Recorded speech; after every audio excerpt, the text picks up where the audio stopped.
Rin?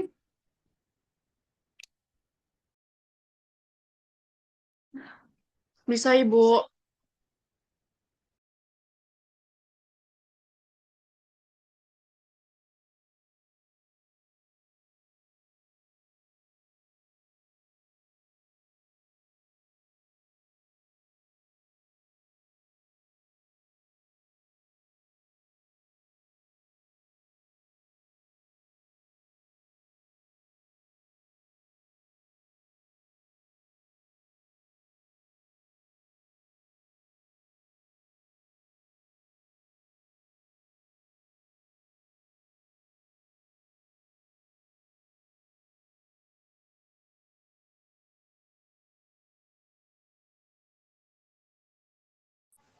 Ibu ini langsung aja ya, Bu.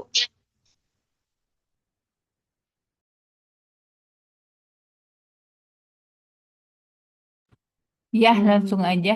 Silakan.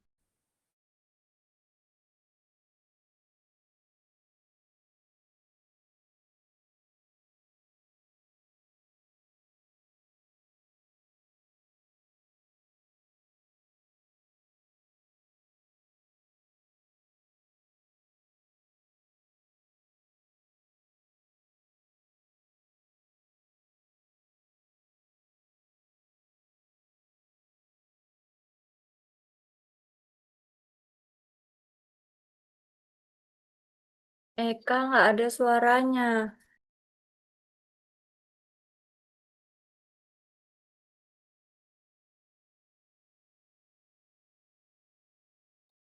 Oke, Septi, bentar ya.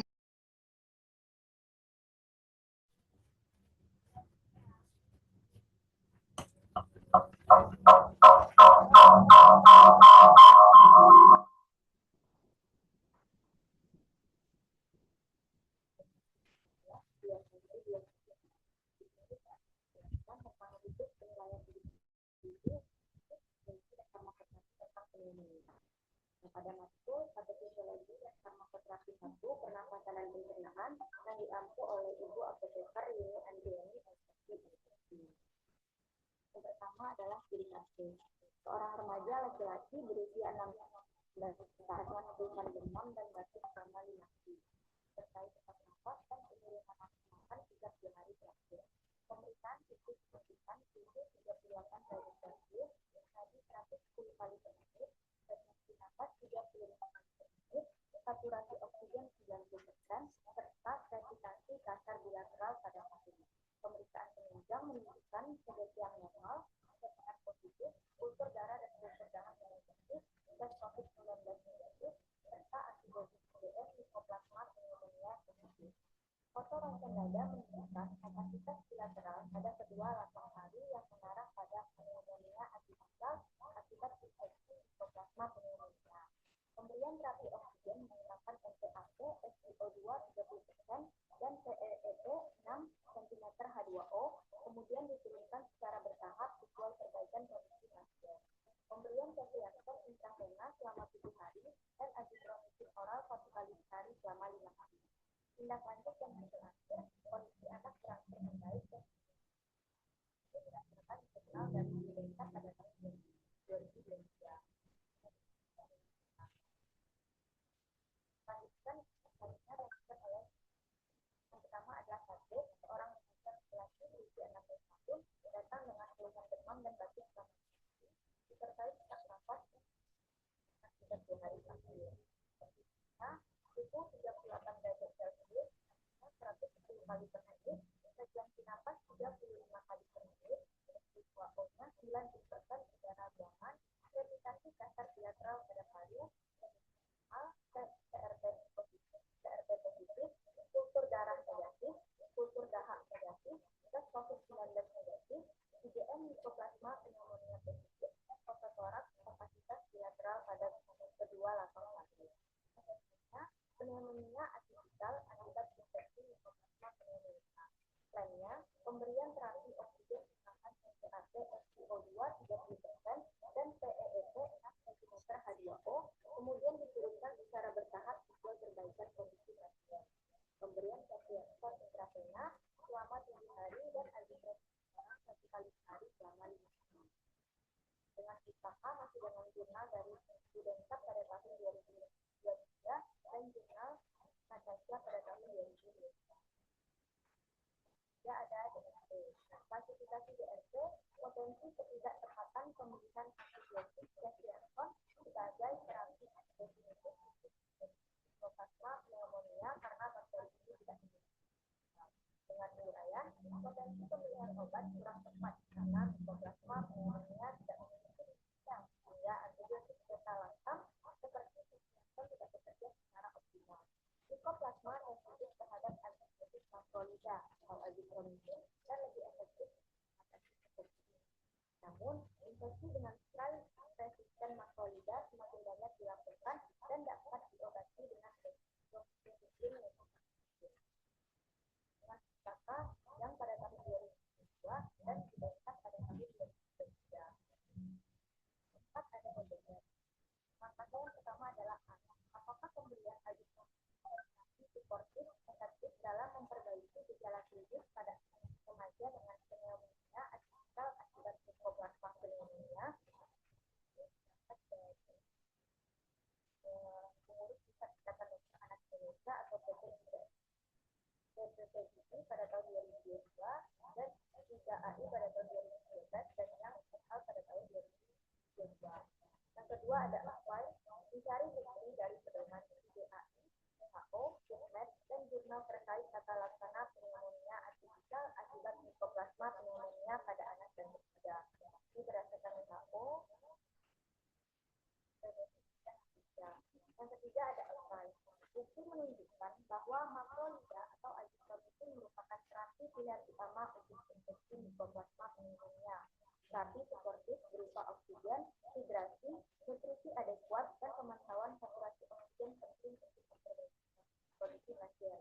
Pada kasus berat dapat diberikan antibiotik empirik sambil menunggu hasil pemeriksaan. Yang keempat ada apply.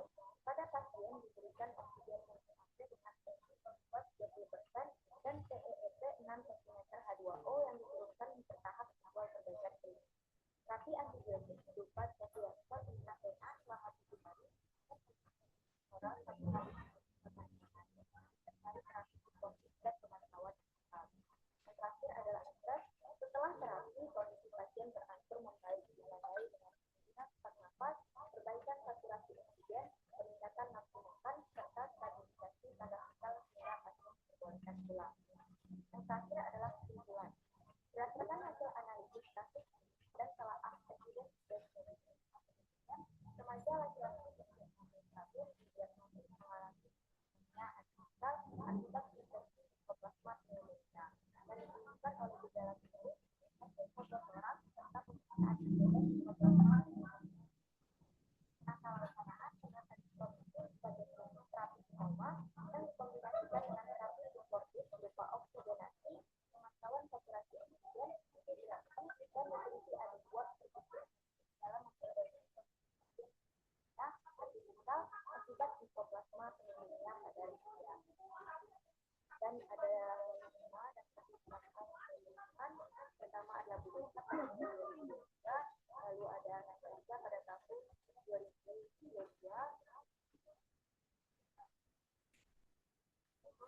Pusat Ikatan Dokter Anak Indonesia atau PP yang diadai.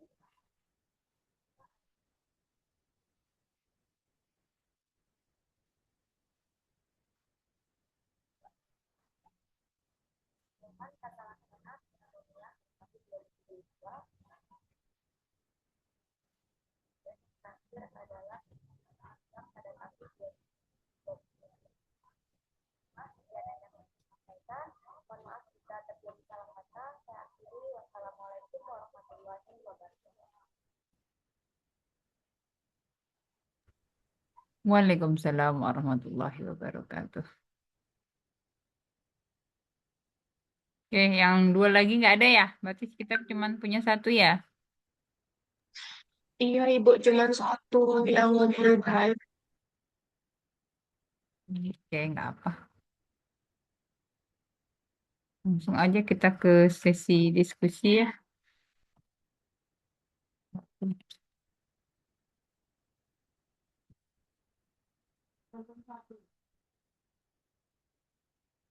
Pneumonia.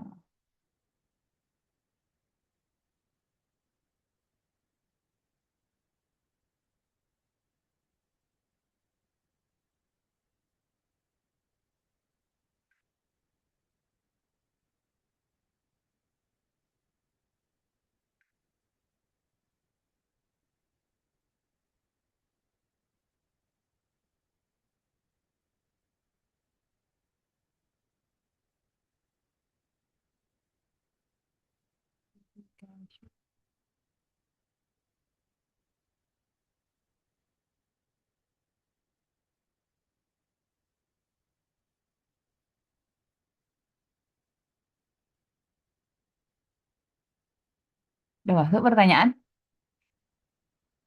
Oke, sebelumnya saya tanya dulu. Ambil yang lain buat pertanyaan. Saya juga tadi sudah tanya. Terapi dari pneumonia. eh saya mau tanya, dari awal sampai hari ini pertemuan kita yang ke-13 pada pelaksanaan eh, pada aplikasi mencari studi kasus dan memilah dalam lembar CPPT-nya apakah menemui kendala yang berarti? Walaupun tabel CPPT-nya masih masih belum belum saya lihat yang memparafrase dengan singkat gitu, masih narasi panjang.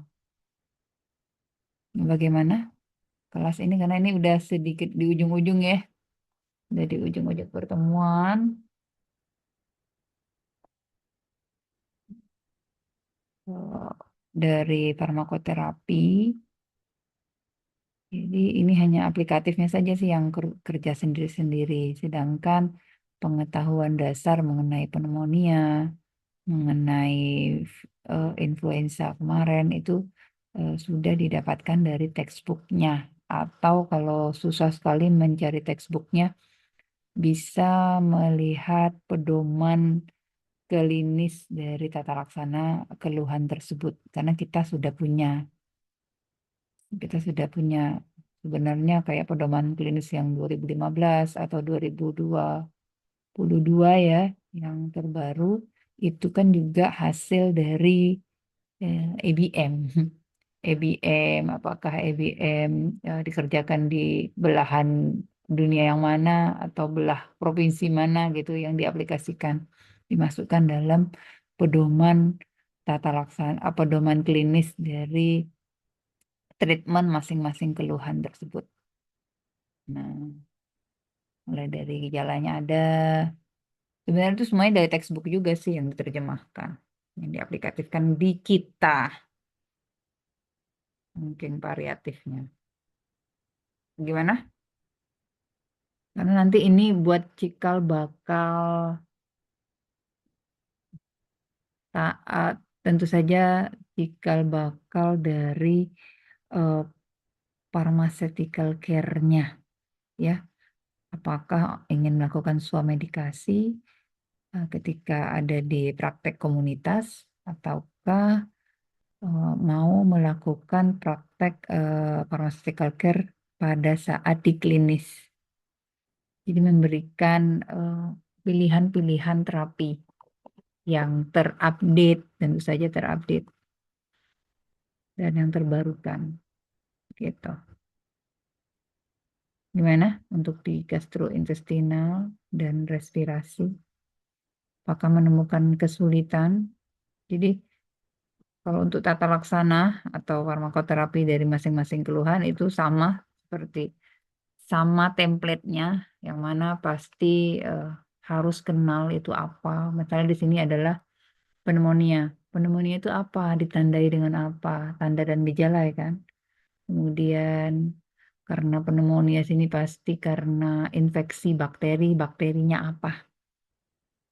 Bedakan juga kan nanti ada yang pneumonia, ada yang TB. TB sih sebenarnya baru ya, baru dimasukkan dalam respirasi ini. Karena sebenarnya TB itu akan lebih leluasa ketika dibahas di infeksi, sama juga pneumonia juga infeksi. namun lebih tata laksananya, lebih kepada tata laksananya.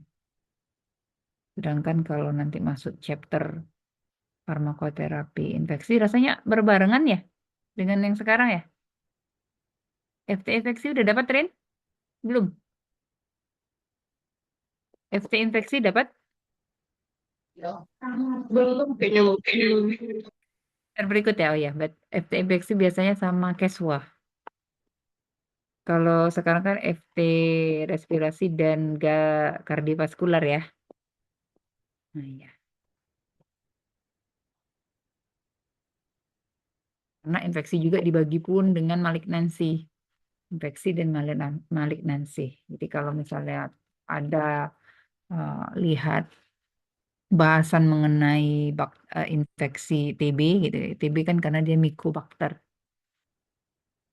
Pneumonia dia Staphylococcus bisa juga masuk, terutama kalau pneumonia ini Staphylococcus pneumoniae, memang namanya memang pneumoniae ya, bakterinya. Nah, itu tampilannya. Jadi template-nya pertama definisi, oke itu udah mendasar sekali. Kalau pneumonia berarti bakteri penyebabnya apa, kemudian lokasinya, kemudian memberikan tanda dan gejala, kemudian mengecek dia positif itu pneumonia dibandingkan dengan infeksi saluran pernapasan yang lain. Ya, itu keywordnya banget gitu.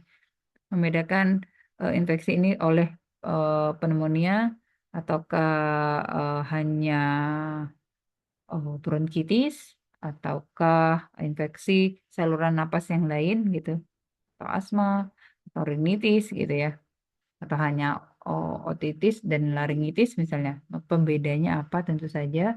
Kemudian biasanya dibedakan dengan pemeriksaan. Infeksi berarti pemeriksaan kan.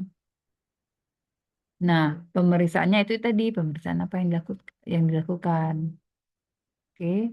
Kemudian tentu saja pemeriksaan penunjang ya. Kemudian langsung masuk ke treatment. Treatment selalu ada dua, ada terapi non farmakologi, ada terapi farmakologi. Nah, terapinya di sini untuk line line pertama atau lini pertama pada pengobatan pneumonia itu dia pakai apa? Biasanya karena ini pneumonia termasuk juga infeksi ya. Hmm, infeksi artinya kalau di infeksi itu urutan pertama pengobatan, first line bilang urutan pertama, misalnya kalau tidak memberikan progres outcome terapi yang baik, biasanya diganti dengan lini berikutnya, ya. Nah, kemudian apakah memerlukan kombinasi atau memerlukan tambahan yang lain.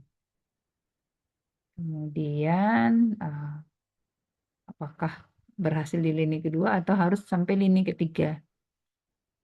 Atau selanjutnya adalah eh, berhasilnya suatu pengobatan atau outcome terapi yang tercapai biasanya ada parameter evaluasi. Namanya adalah evaluasi outcome terapi. Lalu ada evaluasinya. Misalnya kalau infeksi tentu saja ada demam, kemudian apakah bentuk kalau di respirasi bentuk batuknya, kemudian durasinya, ya, kemudian apakah melakukan pemeriksaan seputum gitu ya, itu dilihat itu parameternya. Yang demam jadi nggak demam, yang lemas jadi nggak lemas gitu. Kemudian jika obatnya itu memiliki indeks terapi yang sempit, dia perlu dipantau kadarnya di dalam darah. Itu dasarnya dari farmakoterapi. Oke, itu dasarnya itu. Nah, ketika masuk ke dalam masing-masing tugas mandiri ini adalah ketika melihatnya dalam kasus. Hmm, Berarti kan kalau tadi itu template-nya template umum ya. Template itu apa sih bahasa Indonesianya itu? Format umum. Nah, ketika kalau masuk dalam kasus, berarti pneumonia dengan keluhan lain, dia diberikan bagaimana dia dicatat keluhannya, kemudian mana yang masuk kelompok subjek dan objek, kemudian bagaimana mengasesmennya. Asesmen itu hanya bisa dilakukan kalau template atau format baku dari tata laksana pneumonia itu juga dikenal baik gitu. Jadi silahkan eh, digunakan pembelajarannya secara komprehensif. Belum bisa dapat melakukan 10 hal, setengah atau enamnya udah dilakukan. Gitu ya. Nah, masih ada pertanyaan mengenai ini kan, makanya saya juga kemarin bilang sama Arin takutnya ini yang dapat topik hanya yang dapat topik aja concern sama pneumonia. Takutnya cuman Eka aja nih yang kenal pneumonia gitu. Makanya saya minta setiap hari, setiap pertemuan, akhirnya saya minta masing-masing individu ini untuk topik hari ini dia dapat apa. Dapat apa, gimana cara dengan cara memaksa kalian untuk membuat poster mengenai pneumonia sendiri. Itu saya bebaskan keywordnya atau kata kuncinya. Saya mau lihat point of view dari masing-masing orang mengenai topik hari ini. Dan topik kemarin-kemarin juga, karena point of view-nya kan berbeda-beda. Oke? Itu yang saya bilang sama Arin, saya takutnya yang lain enggak perhatian. Makanya saya paksa buat poster. Buat poster aja ya. Atau mau dari jurnal. Buat poster dari jurnal tentang pneumonia. Atau tata laksana pneumonia juga boleh. Jadi dapat ada gambaran singkatnya yang mudah di-capture dari penglihatan agar mudah diingat. Gak usah banyak-banyak, tapi yang apa? Yang terciri ke setiap dengar kata pneumonia, tahu paling ingat apa? Bakterinya kah? Tata laksananya kah? Tanda dan gejalanya kah? Kemudian monitoringnya kah? Gitu. Nggak mulu-mulu. Nggak usah, belum bisa 5, 1 dapat gitu loh. Jangan sampai missing. Yang sampai lewat aja gitu. Udah aku cuman flu kemarin. Dah, nggak terlalu perhatian sama pneumonia. Padahal sebenarnya walaupun dikerjakan oleh mandiri ini kan bebannya ini untuk semua orang dalam kelas ini. Ya, kemarin linknya di mana, Rin? Link posternya sama atau di mana? Kirim Ibu, Belum? Sudah dikirim? kirim Pak Oh, Ustaz. hari baru ya? Oh ya.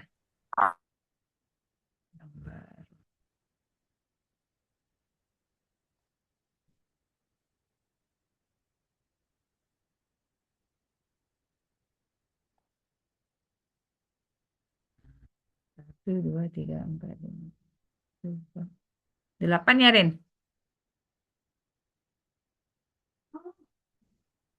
Mana Ibu? Ada 8 ya? Oh iya, yang ini Bu, keluarin nih. Diare sampai tukaknya keluar ya? iya, yang sebelum UTS juga dimasukin kan Bu? Iya, iya, siap. Siap, siap, siap. Oke, sip. Iya kan nampak ya. Paling nggak dapet.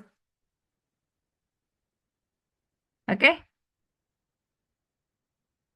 yuk, silakan ada pertanyaan mengenai pneumonia. Pneumonia ini tugas saya juga dulu nih waktu kuliah. Jadi, hmm,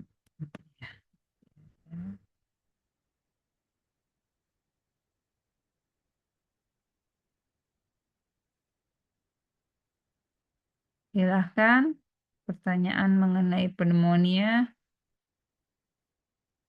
Jadi, medical,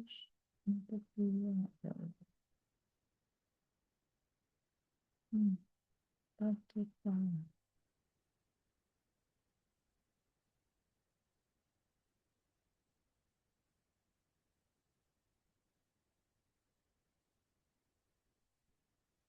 Gimana Eka? Terus lainnya apakah ketemu? Hmm, Sebentar, Ibu. oke.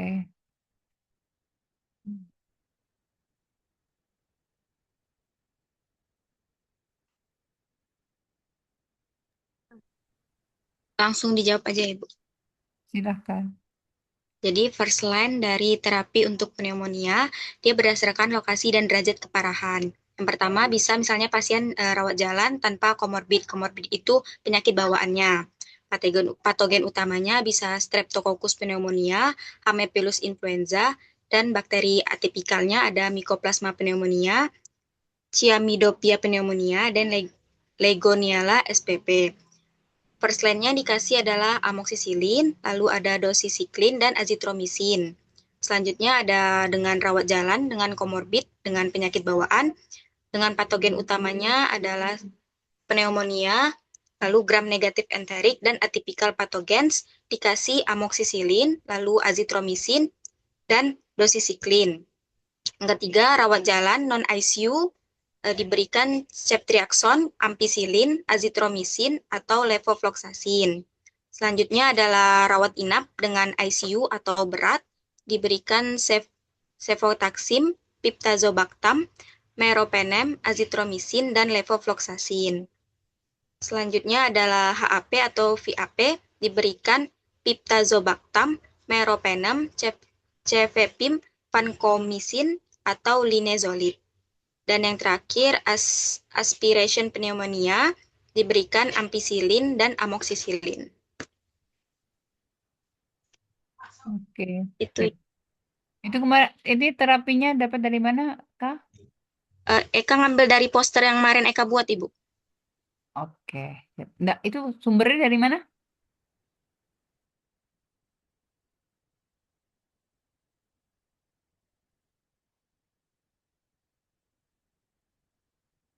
Sumbernya mana, Kak? Tuh, titik. Apa nih?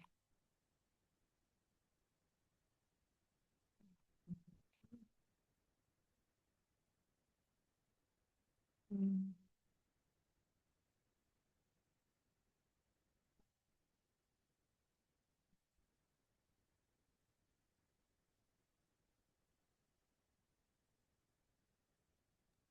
Kemarin itu gabung-gabung sih, Bu, referensinya ada 5 referensi yang di poster Eka.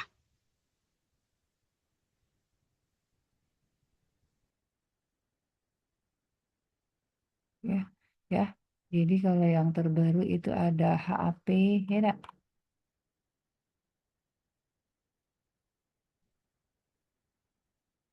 Ada CAP, ada HAP ya.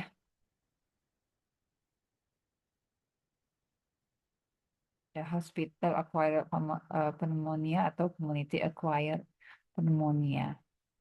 Yang terakhir ada eh, ventilator, FVAP. Jadi ada 3 ya pneumonia. Kemudian, oke, terima kasih Eka. Lanjut, ada pertanyaan dari dia. Tipikal.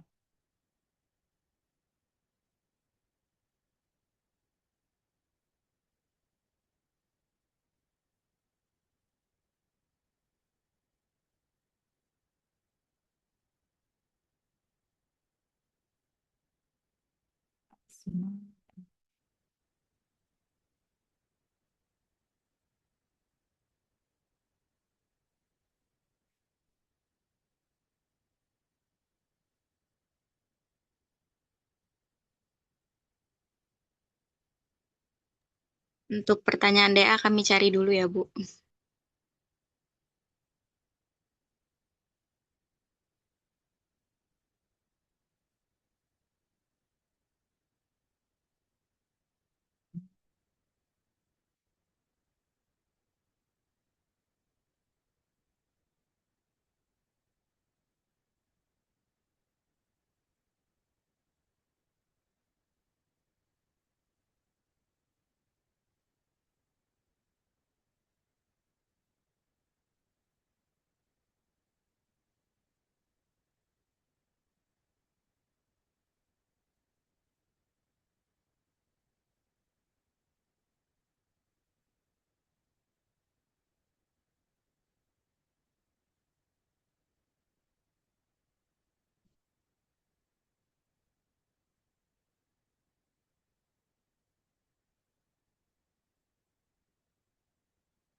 Baiklah, saya akan menjawab pertanyaan dari Dea.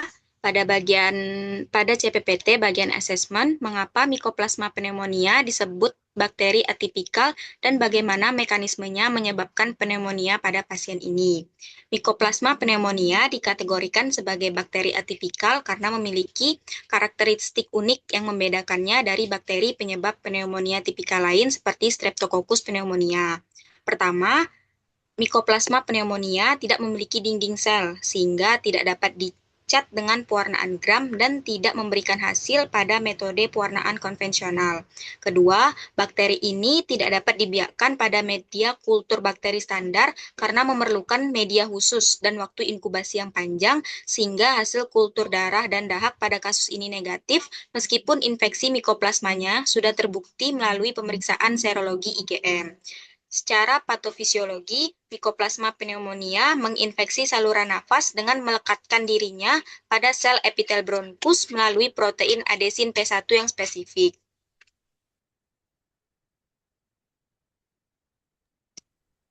Setelah melekat, bakteri ini merusak silia epitel saluran nafas sehingga fungsi pembersihan mukus terganggu.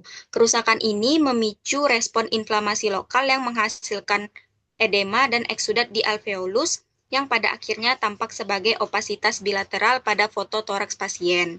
Adanya eksudat di alveolus menyebabkan gangguan difusi oksigen dari udara ke kapiler darah sehingga saturasi oksigen pasien turun hingga 90% dan timbul gejala sesak nafas.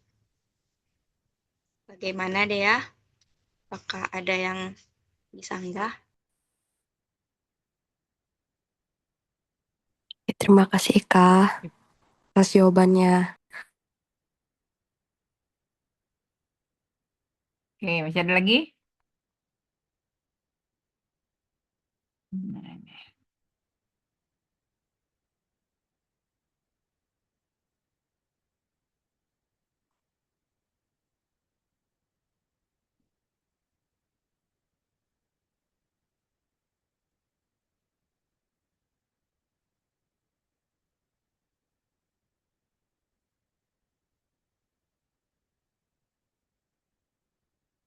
masih ada lagi pertanyaannya kah?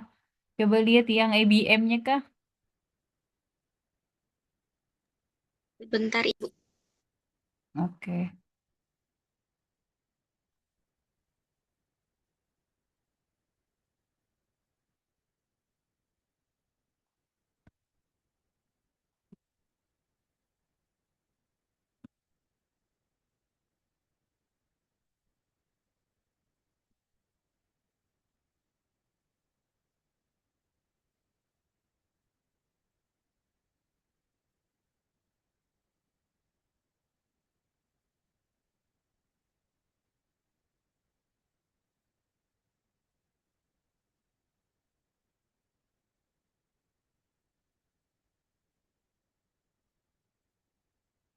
Oke, yuk, yuk, yuk, yuk.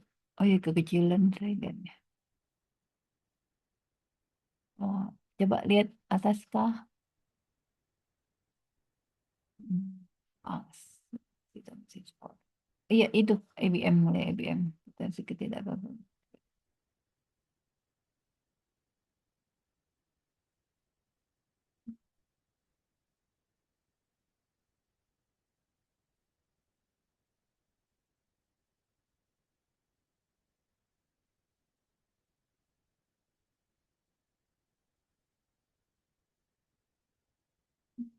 Mencari bukti dari pakai idai. Oh, anak ya? Oke. Iya Ibu. Jawabannya apakah? Jawaban dari ketiga itu, IDAI, WHO, dan PubMed kasih apa mengenai pertanyaan Eka? Itu sih yang mau dilihat.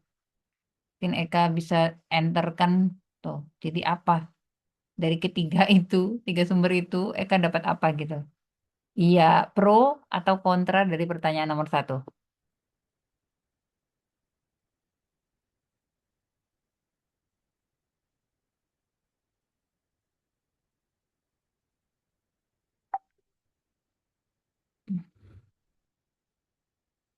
Sampai Eka juga masih ini.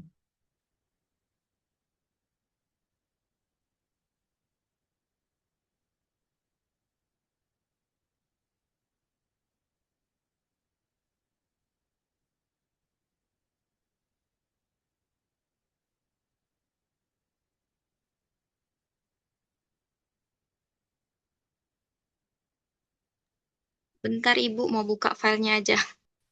Oke.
Kayak gitu dah Bu. Gimana?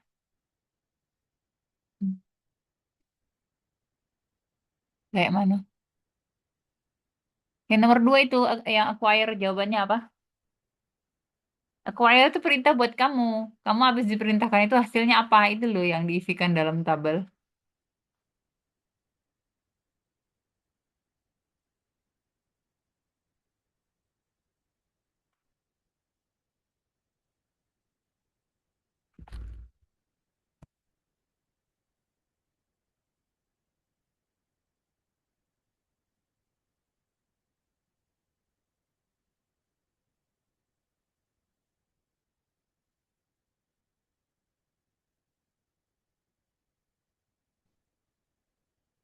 Temukan.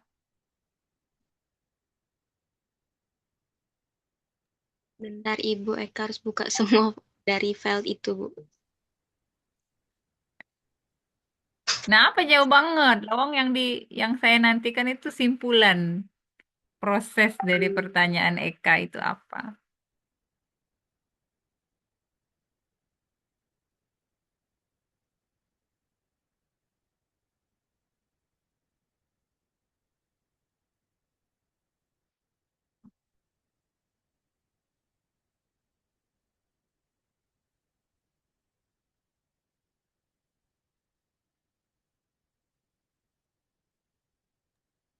Jawabannya efektif Ibu karena setelah diganti menjadi azitromisin, pasiennya membaik dan diperbolehkan untuk pulang.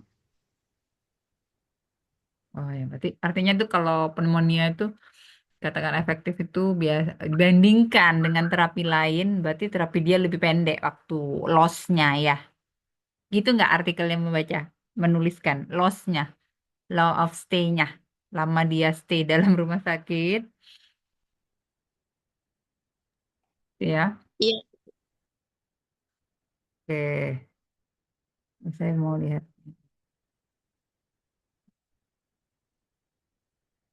Scroll.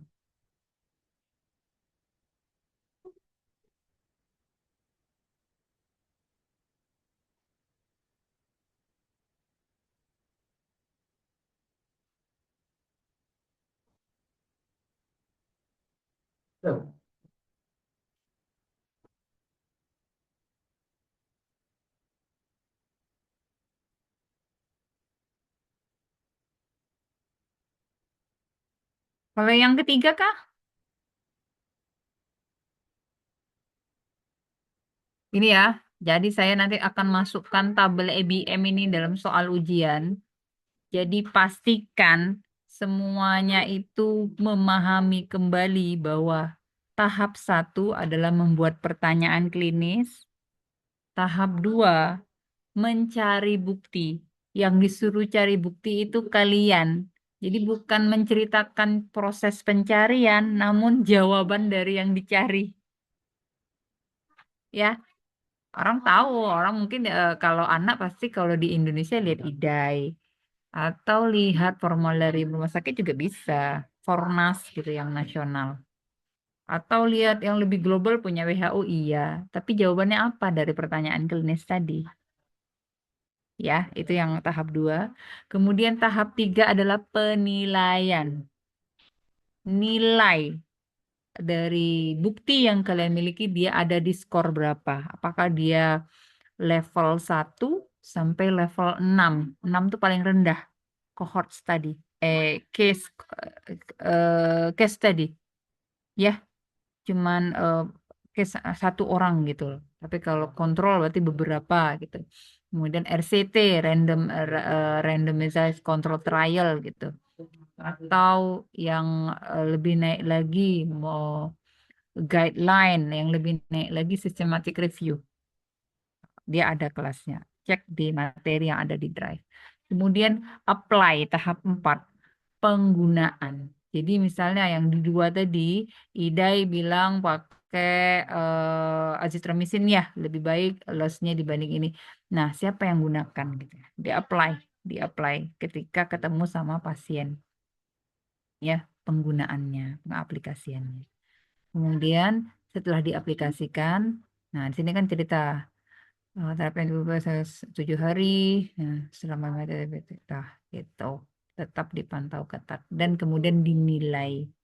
Tentu saja nilainya ya pastinya hipotesanya bahwa kalau dia memberikan outcome terapi, berarti tanda dan gejala pneumonia tadi ya cepat hilang, berkurang hingga hilang. Ya, kalau ini infeksi bisa dihilang, kecuali kalau penyakit kronis ya mendekati normal. Gitu. Itu ya, itu yang 5 tahapan.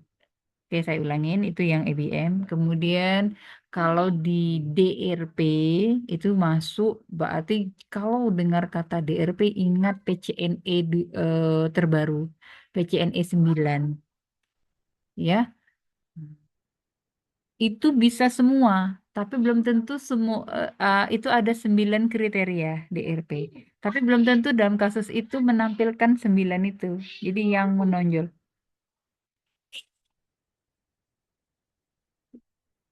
Ya, belum tentu ada semua. Kecuali kalau ada semua berarti itu combine gitu, combine case, kombinasi atau dibuat untuk ada gitu.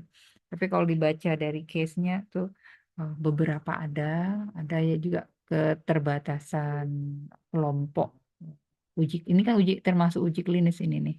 Kalau kalau pemantauan terhadap terapi ini termasuk salah satu clinical trial. Kemudian CPPT.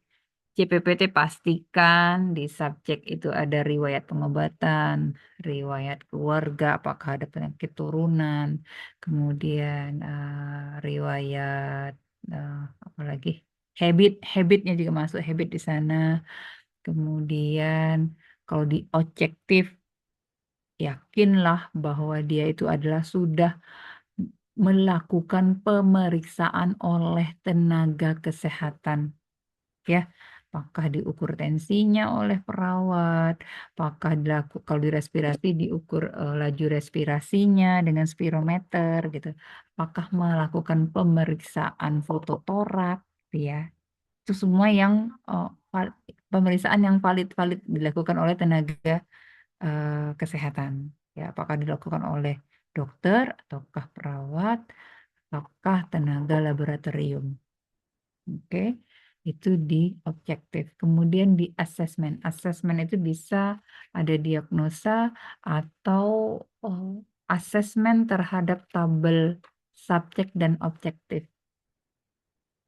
Ya, kalau dapat case-nya case dari kedokteran, karena dokter juga menuliskan CPPT ini, berarti dia hanya menonjolkan diagnosa sama treatment, pilihan obat. Namun apakah obatnya memberikan reaksi berbeda pada setiap individu nggak muncul di sana. Biasanya kalau kita di farmasi muncul kalau pasien diberikan obat kemudian ada keluhan pada pengobatan, makanya kan itu juga bisa masuk di kolom DRP. Oke.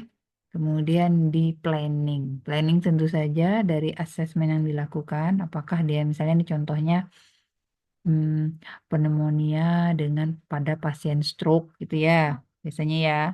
Ini kan apalagi kalau untuk hospitality itu ya, stroke gitu kan dia turun tuh daya kesadarannya tuh. Biasanya imunitasnya juga turun, mudah dia kena infeksi pneumonia ya kan? Nah, itu beda tuh tata laksana apa plan untuk tata laksananya. Beda juga plan untuk monitoringnya. Itu ya.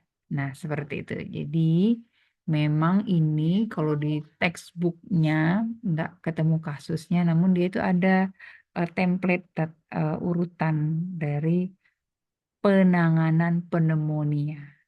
Ya, kalau di textbook pneumonia itu dibaginya ada 3, memberikan ciri masing-masing, kemudian tata laksana juga ada. Nah, ini hanya satu baru nih pneumonia. Nanti ingat lagi materi setelah UTS. Gitu ya. Sip. Ada pertanyaan buat ini Eka, terutama buat Eka yang pneumonia, maksudnya topik pneumonia. Tidak, Ibu. Cukup ya, Kak? Berarti itu tinggal dijawab ya, Kak? Yang tabel itunya, Kak? Hmm. Pada pasien oksigen, NPI, dan view. Utama. Oke, siap. Simpulannya apakah?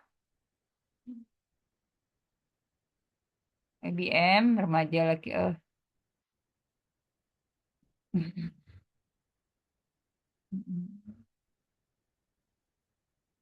Nah, ya gitu. Kalau gitu ya, ini pada remaja pneumonia benar. Oke. Nah, pertanyaan sudah terjawab semua, Eka?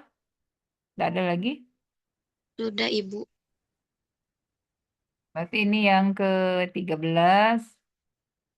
Insya Allah kalau jadi di Jumat yang ke-14, berarti minggu besok 15, berarti siap-siap persiapan ujian akhir ya.